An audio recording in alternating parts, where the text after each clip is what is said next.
તો બાળ લગ્નના વધતા આંકડાઓને ભાજપ સાંસદ દેવસિંહે તેને લઈ અને ચિંતા વ્યક્ત કરી।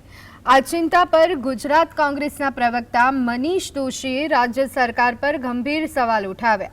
ખેડા જિલ્લામાં બાળ લગ્નના ચિંતાજનક આંકડા સામે આવ્યા બાદ તેમણે કહ્યું કે આ માત્ર એક જિલ્લાની નહીં પરંતુ સમગ્ર સમાજ માટે ગંભીર ચિંતાનો વિષય છે।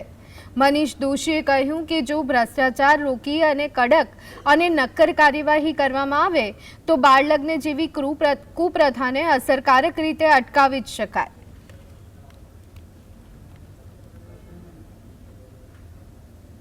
એક જિલ્લાના આંકડા નથી, આવા અનેક જિલ્લાઓમાં છાના છપને આ રીતે બાળ લગ્ન થાય છે। આ સામાજિક ચિંતાનો વિષય છે।